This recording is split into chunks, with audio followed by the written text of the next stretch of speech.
Bonsoir. On peut dire bonsoir, même s'il y a un grand soleil ici. Je crois que je peux dire bonsoir. Ravie de vous retrouver. J'avais les longs de partager en live. J'aime bien ces espaces spontanés parce que même si dans ma tête j'ai envie de faire un live, j'y viens sans préparation. Hum, et aujourd'hui, il y a plein de choses. C'était une journée très très puissante au niveau du corps, beaucoup de messages, des émotions, des douleurs aussi. Vous voyez, dans la tête, comme une pression. En ce moment, ce qui m'est invité d'écouter dans mon corps, c'est de lâcher le mental, mais pas dans plus penser, pas, je suis pas là-dedans, c'est même ne pas réfléchir à ce que je dois faire. Voilà, c'est même, enfin, je note les idées, je les mets en forme en écrivant mes idées, mes besoins, euh, mais après je ne réfléchis plus à l'organisation parce que la vie va s'organiser. Je sais déjà, comme si je savais déjà. Cette notion de j'ai pas à me prendre la tête, est-ce que je vais faire ça là? Et non, je sais, mon corps, mon énergie sait dans quel flow je vais faire telle action, les lives à quelle heure. Vraiment comme un se lâcher la grappe, mais dans le sens très subtil et profond, et là large. Le mental ne doit que répondre, je désire faire ça, ok, euh, vidéo, téléphone, ordinateur, je dois programmer ci, mais l'instant présent, pas me mettre la pression comme si j'étais pas capable. Et vraiment, ça m'a ramené à ça, à, en fait, on se met la pression à faire des to-do list. Alors c'est bien au départ, je vais pas enlever que lorsqu'on n'a pas l'habitude, lorsqu'on a beaucoup de choses à gérer, comme la créativité, hein, moi j'ai eu des protocoles pour créer.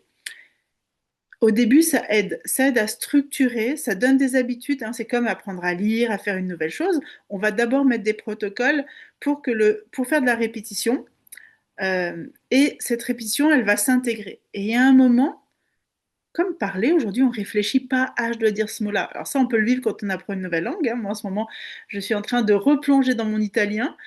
Euh, et je vois que là, je reviens à devoir avoir une discipline. Alors, je voulais le faire un peu au flow. Alors, on a trouvé l'équilibre, génial, avec ma prof. Nous, on est dans le conversationnel, mais là, on voit là où il y a des manques et après, on travaille. Et moi, là, du coup, ça me garde ma joie, parce que moi, ça, c'est important, que je reste par rapport à mon mode de fonctionnement. Mais donc, il y a un besoin de, de répéter. Au départ, les to-do list peuvent essayer à structurer ses idées, ses pensées, ses actions. Et il y a un moment aussi, c'est tellement intégré, cette to-do list, cette façon de mettre de l'organisation, qu'il n'y a plus à penser l'organisation. Et souvent, on lâche. Moi, j'ai lâché plein de choses. Avant, j'avais un gros agenda avec plein de papiers. Maintenant, c'est l'organisation, c'est le dimanche, je me mets devant mon agenda. Alors moi, j'ai un agenda papier parce que je suis quelqu'un de sensoriel et le papier me permet quand même d'être ancré. Autrement, le téléphone et tout ça, je suis dans l'esprit, je suis dans la tête et là, ça me fait perdre mon ancrage. C'est mon expérience, mais je vous la partage, peut-être qu'elle vous parle. Et ensuite, je mets ma semaine parce que je sais ce que j'ai à faire. Et des fois, il y a des semaines, je note quelque chose et je vais pas le faire parce que je sens qu'il faut attendre encore un tout petit peu, il y a des solutions qui vont arriver. Donc là, il y a multidimension. Je prends en compte mes différentes parts et la compétence de mon corps. Je lui fais confiance, en fait. Je me fais confiance que je vais faire tout ce que j'ai à faire pour être à ma juste place. Voilà. Et, et là, aujourd'hui, j'ai vraiment hyper mal à la tête. Ça m'a donné même des nausées. Euh, un truc qui se libère parce qu'il y a une partie de moi qui veut pas lâcher ça. On est tellement conditionné à si tu fais qu'à partir de tes ressentis, tu n'y arriveras pas. Il faut savoir, il faut être structuré, il faut avoir, pour performer, il faut être dans le faire, faire, faire. Et c'est tellement faux. Mais j'y ai cru, hein. Je vis dans une société de l'extérieur, euh, plutôt yang, avec des structures plutôt liées au masculin, donc l'énergie extérieure, la logique, la structure et tout ça. Euh, et pourtant, c'est pas ma nature, parce que déjà, je suis plutôt d'une énergie yin, euh, féminine, donc je le suis en plus, parce qu'on peut être masculin avec une énergie yin, hein, plus yin, hein, attention, c'est pas une question de sexe, de genre en soi, c'est une question d'énergie, alors après tout se mélange, et c'est ok, mais il faut se connaître pour ça. Et là, j'adore, je suis dans mon plein potentiel, mais c'est un chemin hein, pour arriver à ça, et la preuve, même mon mental, mon cerveau, il veut pas lâcher ce programme, c'est dur pour lui, parce qu'il a peur, j'ai peur, en me disant, mais tu vas jamais y arriver comme ça, tu auras tellement de choses à gérer, tu peux pas faire à l'intuition, et gna gna gna. Vous voyez, bon, tout ça. Et pourtant, j'ai fait l'expérience dans ma vie perso que ça marche hyper bien. Moi, depuis longtemps, par contre, dans ma vie personnelle, je suis au flow. Je pose une intention et je sais que tout va. Alors, je fais les actions que j'ai à faire. Euh, Tu dois prendre rendez-vous là, bien sûr, hein, ça tombe pas du ciel, faut pas, hein, on n'est pas dans un monde d'illusions, euh, même si tout peut être illusion, mais on est des êtres humains incarnés dans la matière, donc il y a une prise de rendez-vous, il y a des horaires respectés, ça, il n'y a aucun problème. Mais par contre, je n'arrive jamais en retard, parce que je sais qu'à telle heure, je dois être là et tout s'organise. Je sais que souvent, dans mon agenda, je dis, je dois partir à 11h40. À 11h40, tout est fait pour que je puisse partir. Donc il y a quelque chose qui est très puissant là-dedans. Mais aujourd'hui, une partie de moi s'accroche à non, c'est pas comme ça qu'on fait. C'est pas comme ça. Et là, je me retrouve dans l'injonction que j'ai pu vivre à l'école par exemple. Alors moi, c'est alors, dans ma famille, parce que c'est l'éducation aussi, hein, aux enfants, on dit non, c'est pas comme ça qu'il faut dessiner, non, c'est pas comme ça qu'il faut s'asseoir, non, c'est pas comme ça que tu dois faire ta rédaction ou tu dois couper la viande. Non, ce qu'on doit savoir, c'est tenir un couteau et une fourchette. Et comment on va faire pour couper? Bah oui, on peut nous montrer le geste juste, mais peut-être qu'on va avoir une autre façon de le faire. Il y a plein de méthodes pour couper la viande. Par exemple, mais comme le lacet, là, mon fils, jusqu'à maintenant, il n'avait pas du tout ça. Je voyais que les lacets, c'était trop compliqué. Il est assez grand. Moi, j'ai jamais mis de pression.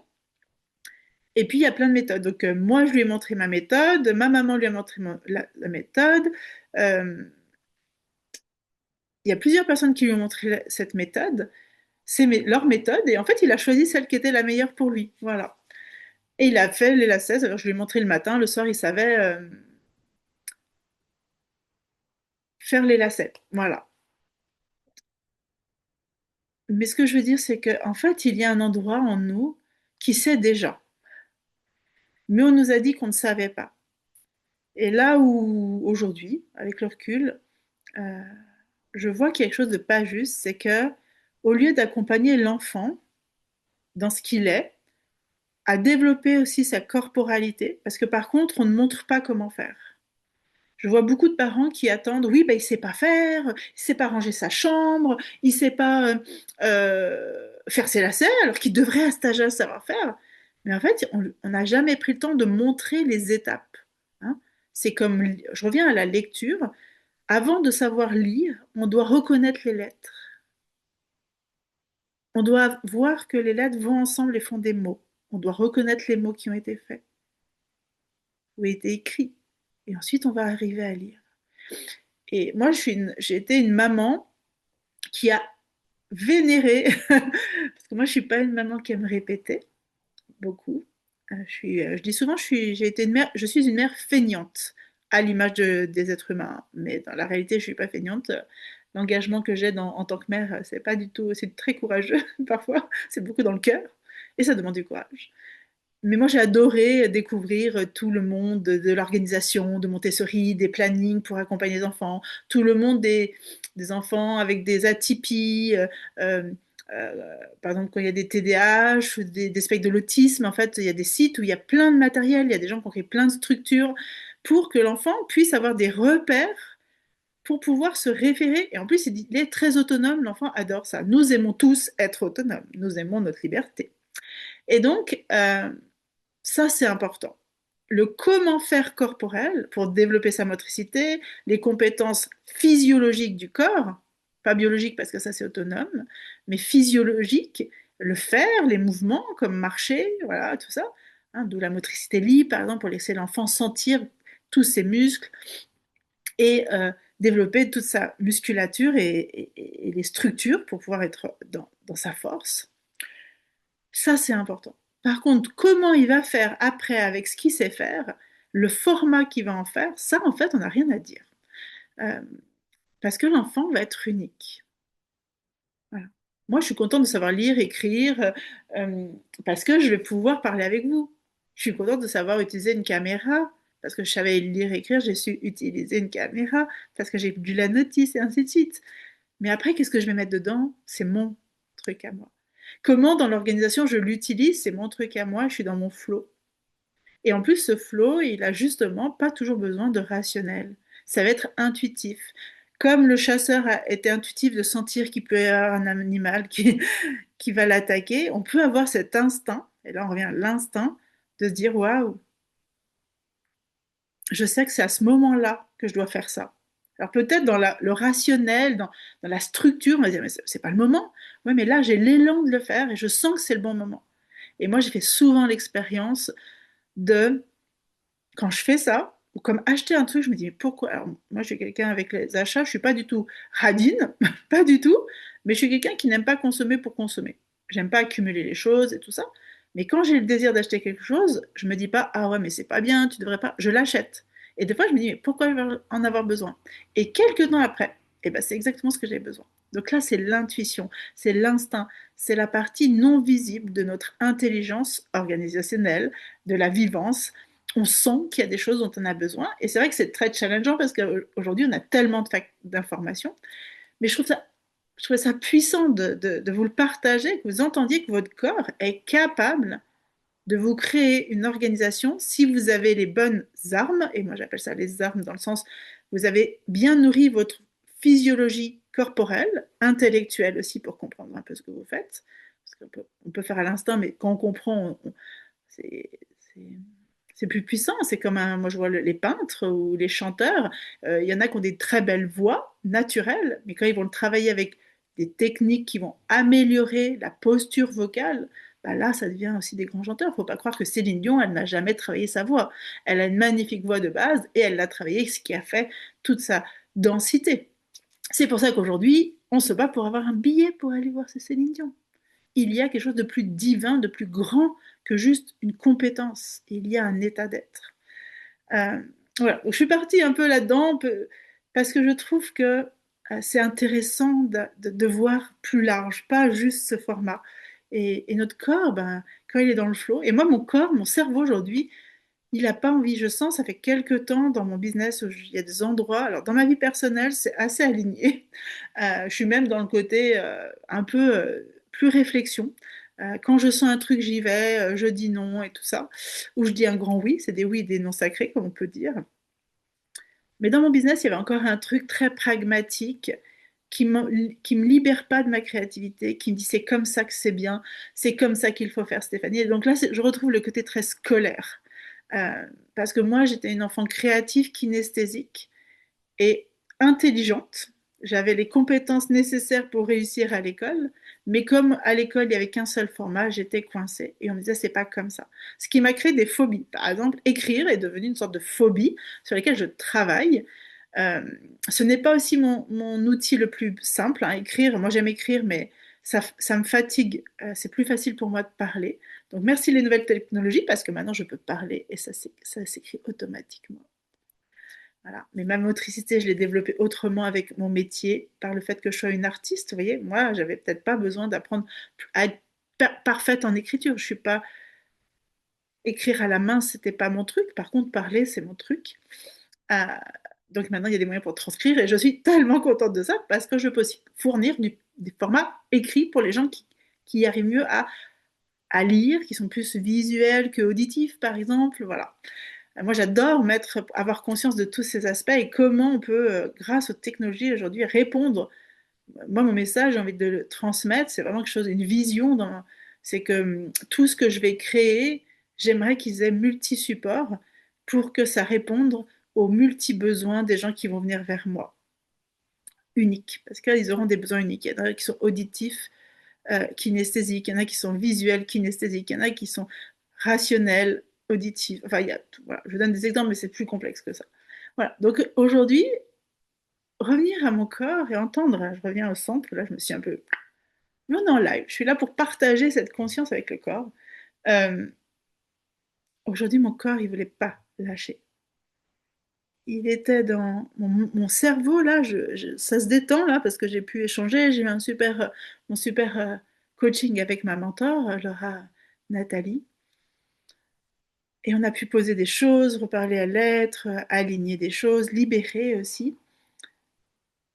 Et c'est vrai quelque chose qui ne s'autorise pas à juste être pleinement moi.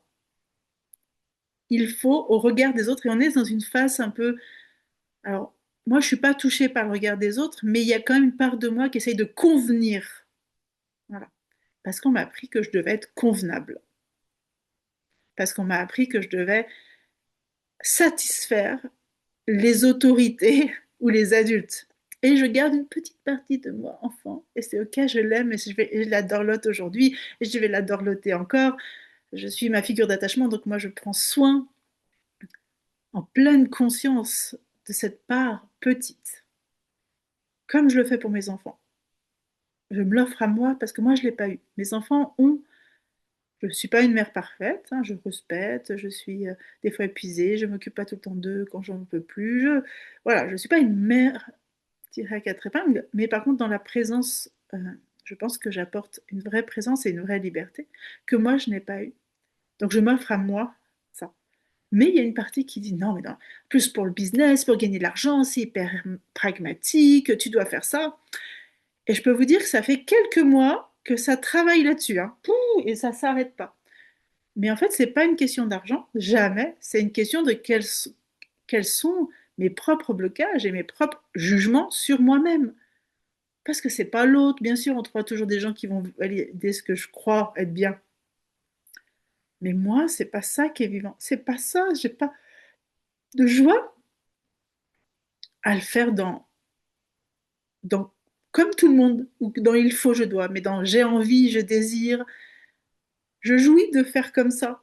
Voilà. J'ai de la jouissance à faire comme ça. Voilà. Et,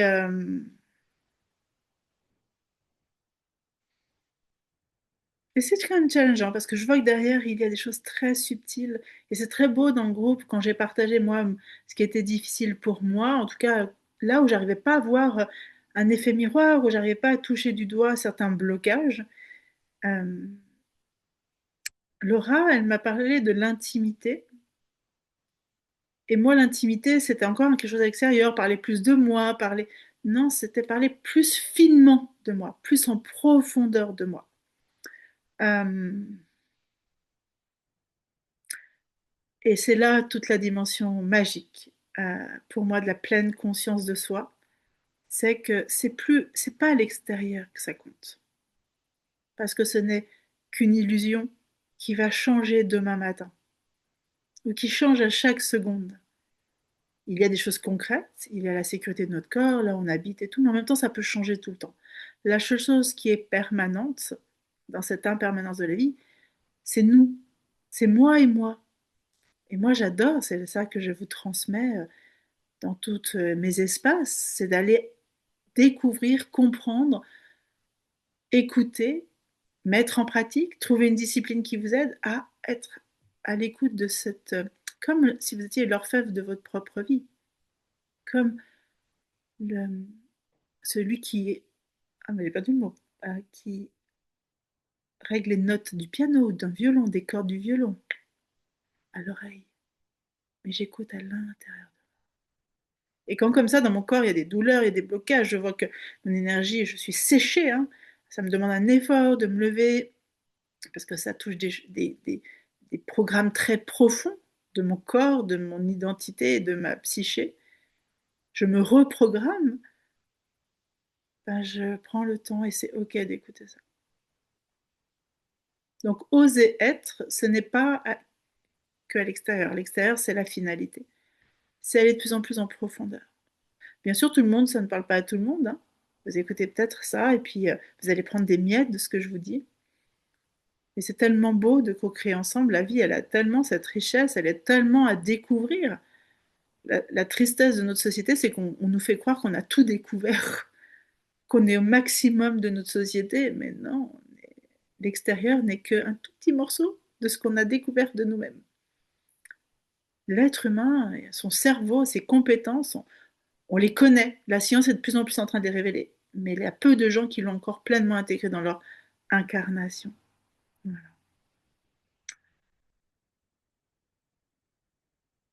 C'est pour ça que j'ai créé Incarnation, qui est vraiment un espace pendant 6 mois où on va ouvrir les portes, d'aller tout le temps plus en finesse, en écoute et en amour de soi, à travers le retour à soi, pour après rayonner à l'extérieur. Toujours. C'est pas un chemin égoïste. L'individualisation, c'est pas égoïste, c'est être présent ici au monde avec les autres. C'est s'incarner vraiment. C'est pas être dans la tête, dire ah, je devrais être ci, je devrais ressembler à ça. Non, ça veut pas dire qu'on ne doit pas prendre soin de soi, ça veut pas dire qu'on n'a pas envie de paraître quelque chose, hein, qu'on va se promener cul nu dans la rue, on a envie de belles choses ou des choses plus simples, peu importe son style, justement, mais c'est qu'on est OK avec tout ce qu'on va montrer aussi. Parce qu'à l'intérieur de nous, il n'y a aucune partie qui va crisser en disant non, mais ça, tu peux pas, et puis qu'est-ce que vont penser les autres? Ah, c'est dur. Voilà. Donc, être, c'est le mot le plus puissant pour moi quand on le sort du mental et de l'analyse restreinte qu'on en a fait aujourd'hui, et qu'on va sentir ce que c'est être. Donc voilà ce qu'on vit aussi dans l'incarnation. C'est le fil conducteur de tous mes accompagnements, même pour le business, même la séance one shot. On va aller chercher dans un moment une chose difficile à l'intérieur, la petite chose en vous qui va régler ce qui est à l'extérieur, qui va vous raligner dans votre posture, dans votre fréquence, qui va faire qu'il va y avoir du mouvement à l'extérieur, que vous allez trouver les actions justes. Voilà. Et ça, j'ai beaucoup de joie, j'adore. Moi, j'adore faire ça pour moi, en fait. Moi, je le fais pour moi. Et aujourd'hui, je vous offre ça parce que, oui, ça, c'est pas tout de suite, hein, là, sur LinkedIn, j'ai partagé ça. Je fais pas encore des millions, j'ai pas une entreprise qui brille encore. Parce qu'encore, ça peut arriver, c'est peut-être ça aussi, ça fait partie peut-être de mon chemin à un moment, voilà. Mais en fait, c'est pas mon but. Mais mon but, c'est d'impacter et d'aider le plus de monde à ne pas paraître, mais vraiment être par l'être. Vraiment. Cette partie consciente et pas mentale. Être soi, le diffuser au monde, vivre pleinement. Et, euh, et ça, on peut le faire à travers des prétextes, qui est le business, qui est une problématique, ou qui est juste envie d'être dans un chemin plus incarné, plus ancré, parce que c'est ça aussi, hein, parce qu'il y a beaucoup de gens qui ont l'impression d'avoir plein de choses à l'extérieur, hein, qui ont une réussite matérielle, financière, sociale, et puis qu'à l'intérieur, ils ne sont pas ancrés, ils ne sont pas avec eux-mêmes, hein, ils n'ont pas tout. Voilà. Donc voilà ce qui était vivant pour moi aujourd'hui. Je crois avoir fait le tour de ce que je voulais vous offrir, mon intimité. Je vais mettre ça comme ça. Ce mot, je vais le garder. J'adore garder des mots comme ça, les observer et dire hmm, qu'est-ce que ça me dit ce mot-là? Où est-ce que je vais chercher du sens pour moi? Donc, merci d'avoir partagé, d'écouter, même en replay. N'hésitez pas toujours à poser des questions si vous ressentez des choses, à partager la fréquence et ce qui est vivant pour vous en écoutant le replay. Je vous embrasse et belle soirée.